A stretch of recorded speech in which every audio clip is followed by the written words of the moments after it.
Les gars, aujourd'hui j'ai quelques différents graphiques super importants à vous montrer. Aussi, je vais un peu vous expliquer la raison numéro un pour laquelle le Bitcoin va pouvoir atteindre le fameux million de dollars et même plus. Et je vais également vous parler un peu de tout ce que vous devez savoir au plus vite concernant les graphes au plus court ainsi que bien sûr au plus long terme. Donc bienvenue à tous, je m'appelle Maxime et je vous apporte chaque jour des nouvelles vidéos en français sur les crypto-monnaies en vous apprenant comment vous faire de l'argent sur ce marché. Si vous êtes nouveau sur cette chaîne, alors soyez sûr de vous abonner et d'activer la cloche dès maintenant. Et ceci étant dit, commençons tout de suite à jeter un œil ici à notre intervalle de 4 heures comme d'hab. Parce que oui, hier on a bel et bien subi une cassure à partir de ma ligne rouge sur le bord de ma boîte orange.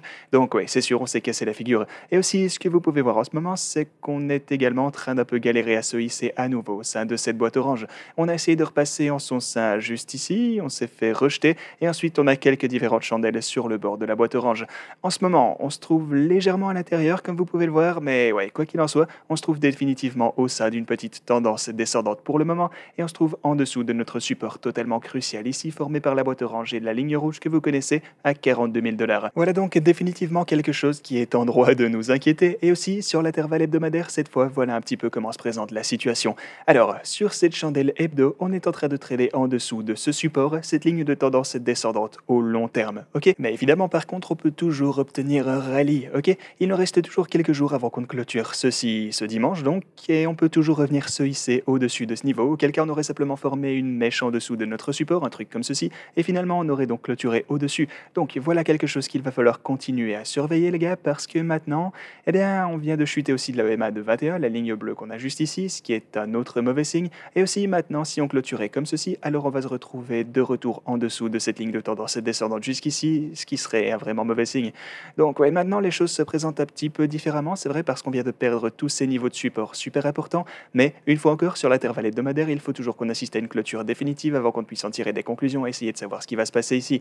Mais maintenant, voilà le graphique le plus important en fait à surveiller tant que maintenant. Parce que même si on devait assister à une chute un peu plus profonde, disons, eh bien à quel point est-ce qu'on peut baisser sans que ce soit totalement dramatique?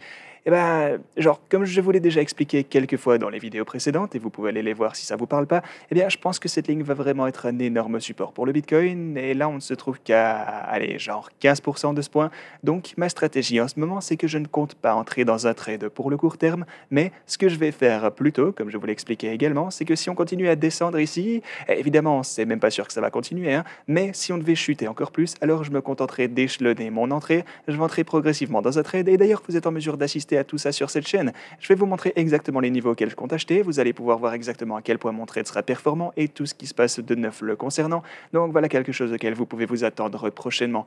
Mais tout ça pour vous dire que si on continue à s'approcher de ce niveau, qu'on continue à chuter plus bas, alors j'entrerai progressivement dans une position parce que je pense qu'un rebond à partir de cette ligne rouge est définitivement imminent, et ce, si on continue à s'en approcher. Et aussi, même si on venait carrément à perdre ce niveau, eh bien, à travers l'histoire, ce genre de truc a toujours été une énorme opportunité d'achat, vous le savez. Donc en d'autres termes, peu importe ce qui va se passer ici, alors qu'on s'approchera de la ligne rouge, et même si on repasse en dessous d'elle, eh bien je vais entrer dans une position et je vais investir vraiment lourdement si jamais on voyait une cassure à partir de cette fameuse ligne rouge juste ici. Donc voilà un petit peu ma stratégie, je vais pas tout vous réexpliquer les gars, voilà ce que je compte faire, même si je ne vous dis pas nécessairement qu'on va passer en dessous de cette ligne rouge, ou même qu'on va la tester en fait, mais si ça devait arriver, eh bien je suis prêt, et bah aussi j'ai déjà le Bitcoin que je compte conserver au long terme, mais ça ne m'inquiète pas du tout. Du coup, si jamais on recommençait à monter à partir d'ici, ça me va très bien également, je me fais toujours de l'argent de cette manière, mais donc si on continue à descendre ici, comme je vous le disais, eh bien alors j'estime qu'il va s'agir d'une super opportunité d'achat, et vous pouvez compter sur moi pour la saisir et vous montrer comment ça va se passer. Donc voilà un peu comment ça se passe de ce côté, et bien sûr les marchés traditionnels de leur côté sont toujours en train d'évoluer à la baisse également, et il s'agit de la raison en fait principale pour laquelle le Bitcoin est en train de chuter aujourd'hui, simplement parce que ben ouais, il y a pas mal de personnes qui sont inquiétées par l'inflation en ce moment. On vient d'atteindre ici 8,5% en mars. Du coup, est-ce qu'ils vont bientôt augmenter les taux? Est-ce que ça... En fait, qu'est-ce que ça pourrait signifier pour les marchés simplement? Eh bien, voilà un peu les questions qui causent ce montant d'incertitude sur les marchés traditionnels, ou disons une bonne partie de la certitude au minimum. Mais maintenant, parlons un petit peu de tous ces graphes. Alors, ici, on a les retraits historiques des marchés traditionnels. Et ce que vous pouvez voir, c'est qu'on se trouve donc juste ici. Donc, c'est un point rouge, signifiant qu'il s'agit d'un retrait datant d'après 2020. Et on a eu un retrait durant le crash du Covid. Ici, il était de plus ou moins 35%. Mais à part ça, il s'agit, tant que maintenant, de l'un des plus grands, en fait, ou même le deuxième plus gros retrait qu'on ait vu après 2020. Et en fait, on peut un petit peu mettre ça dans une perspective historique. On peut analyser toutes les chutes au fil du temps à partir de 2006 et après cette même date. Alors, durant les dernières, ça fait quoi, ça 16 années ou un truc comme ça, ce que vous pouvez voir, c'est qu'on a donc eu un point jaune ici, 2 et 3 là. Du coup, après 2006, voilà la quatrième plus grosse chute, si évidemment on ne compte pas le crash du Covid qu'on a juste là. Et en fait, ça marche même depuis les années 1980 qu'on peut prendre ici, ça fait presque 42 ans maintenant, et vous pouvez toujours considérer ceci comme l'une des plus grosses. Genre, si vous regardez tous ces points, donc on a un, 2, non, donc un, 2, 3, 4, 5, 6, 7 et 8 et 9 ici avec le crash du Covid. Donc il s'agit de la neuvième plus grosse chute, tant que maintenant qu'on peut voir arriver depuis les années 80. Ça fait un sacré paquet de temps. J'essaie vraiment de mettre tout ça en perspective pour vous parce que les retraits auxquels on assiste en ce moment sont toujours assez décents. Du coup, je pense vraiment qu'il nous reste un potentiel de baisse, disons, assez limité si rien de totalement imprévu ne devait survenir, évidemment. Mais voilà, si les choses continuent à suivre leur cours, alors je pense pas qu'on va pouvoir assister à un énorme crash sur le marché aux actions, ni même pour le Bitcoin par définition. Mais bon, on va d'abord un peu voir ce que la Fed décide de faire avec ces informations, avec l'inflation, etc. Mais le truc par contre, c'est que même s'ils augmentent les taux, eh bien pas mal de personnes ont en fait déjà enregistré ceci dans le prix, donc ça risque d'être assez intéressant à voir. Et je voulais aussi vous parler un petit peu de ce truc. Il s'agit là du montant de holders au long terme versus, ou plutôt divisé par le montant de holders au court terme, ainsi que le taux de changement de ce ratio. Et ce que vous pouvez voir ici, c'est que sur le taux de changement, qui est donc la ligne bleue, et vous avez la ligne noire qui représente le Bitcoin, eh bien vous pouvez voir qu'on est en train d'assister à une sorte de renversement ici, un peu comme ce qu'on a pu voir sur le niveau de 3000 $ en 2019 à ce point, ainsi que ce niveau en fait sur le fond à ce point, ou même là où ouais, bon, là, c'était pas le fond, mais c'était aussi un setup assez similaire et le Bitcoin a continué de monter après ceci.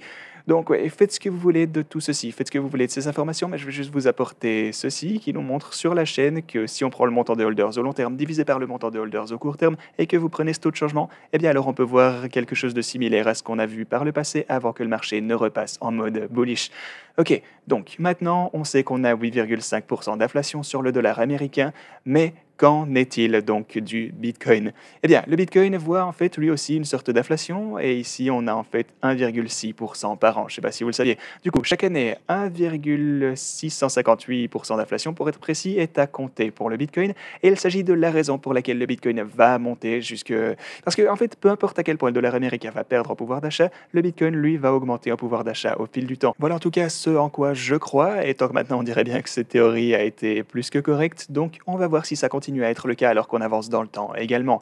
Mais regardez ça, voyez cette inflation représentée par la ligne orange qui ici continue à descendre toutes les 4 années. Vous savez que c'est diminué de moitié et le Bitcoin devient de plus en plus rare à chaque halving. Voilà donc une des choses les plus importantes à se rappeler concernant le Bitcoin les gars, mais faites-moi savoir ce que vous pensez de tous ces graphiques, que pensez-vous des retraits, etc. Est-ce que vous pensez qu'on va chuter encore plus bas? Est-ce que vous pensez que la ligne rouge ici sur l'intervalle hebdomadaire sur mon graphe au plus long terme va tenir le coup? Est-ce que vous pensez qu'il va réellement s'agir d'une super opportunité d'achat si on repasse en dessous de ce niveau? Faites-moi part de toutes vos pensées dans l'espace commentaire et quant à moi je vous dis à la prochaine.